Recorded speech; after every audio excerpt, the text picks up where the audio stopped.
menyusuri sahaja kehidupan ini tanpa kita mengambil pendekatan-pendekatan negatif yang cuba dibawakan oleh parti pembangkang. Kita lihat pula kepada China. China telah memasuki sempadan negara kita dengan membawa satu sistem. Satu sistem. Dalam sistem itu mengandungi pelbagai katalog tanpa lagi kita menggunakan kontena untuk kita membeli satu-satu barangan, iaitu seperti Shopee, seperti TikTok, seperti Lazada.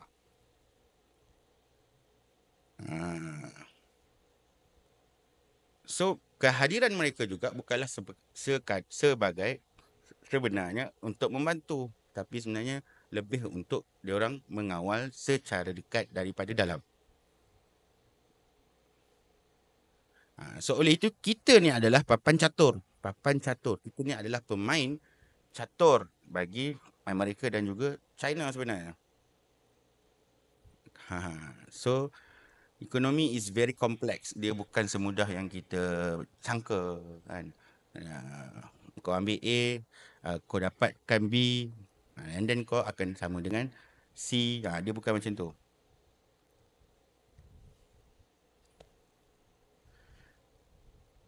So kalau kita lihat juga pada hari ini, kerajaan pada hari ini, kerajaan Madani bertungkul lumus memperjuangkan, mencuba menaikkan negara melalui digitalisasi, digitalisasi penggunaan internet, rangkaian internet secara meluas sehingga ia digunakan daripada dalam kehidupan untuk kita membina kehidupan kita berdasarkan daripada fasilitis yang disebutkan tadi. Namun, adakah pada hari ini sasaran yang cuba diberikan oleh Datuk Seri Anwar Ibrahim itu adalah akan mencapai kepada matlamat yang sebenar? Kalau kita lihat yang perkara yang sebenar yang berada di dalam kawasan rural area, kawasan perkampungan,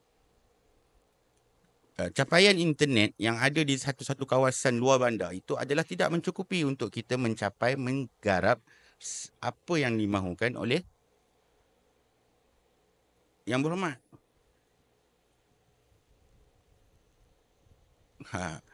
Kita lihat satu contoh. Makcik Esah yang tinggal di kampung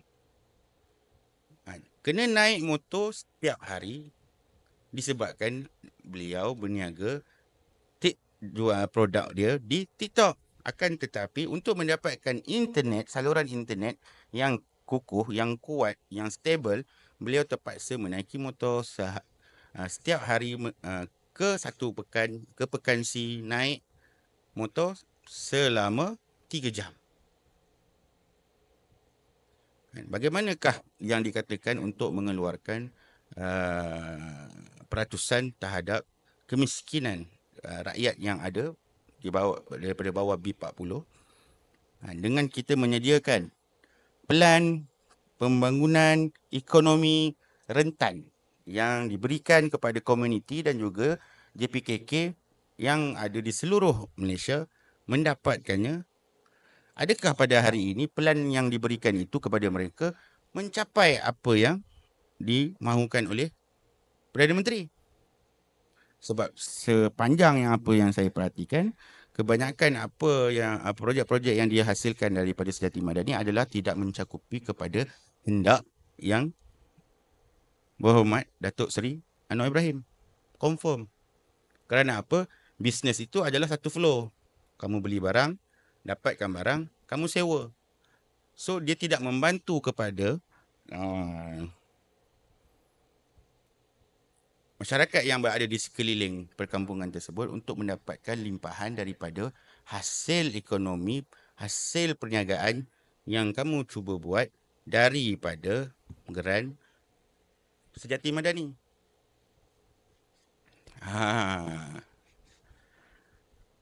Kalau macam itulah kelemahan yang ada pada hari ini, bolehlah saya tanya, apa fungsi bertukarnya sebuah kerajaan kepada satu kerajaan yang lain, namun fasiliti asas seperti internet pun tak boleh lagi hendak diselesaikan di seluruh negara, mahupun ada pilot project untuk di satu-satu negeri di mana kelengkapan terhadap fasilitis capaian rangkaian internet itu tidak terputus dan stabil.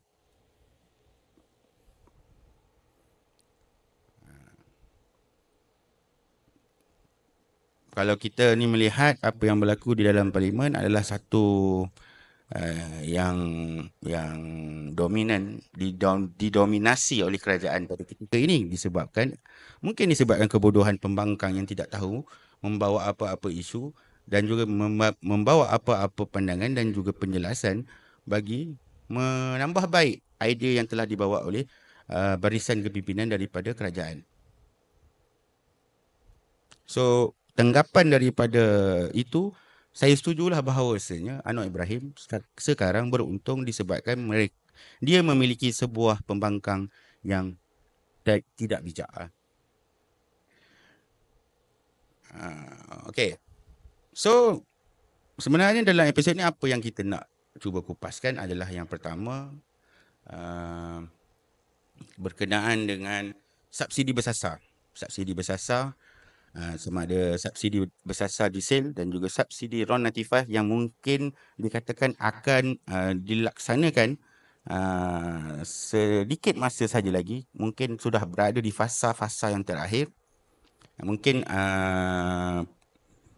proses dan juga tata cara untuk kita mendapatkan kembali subsidi itu melalui platform yang disediakan mungkin sudah siap, belum lagi hendak dilaksanakan secara 100%. Tapi yang semaklum yang saya dapat adalah dia akan dijalankan secepat mungkin. Yang seterusnya, sejati madani. Membantu ekonomi rentan ataupun membantu ketua kampung. Dan satu soalan yang saya dapat kutip daripada Facebook juga adalah yang bertanya, dia minta saya bawakan, adakah Anwar Ibrahim ini benar-benar pemimpin yang mampu memulihkan ekonomi negara ataupun ekonomi rakyat pada hari ini? Mungkin anda pun boleh jawablah nanti.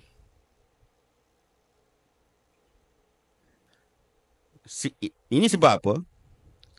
Ada sebahagian daripada pemerhati melihat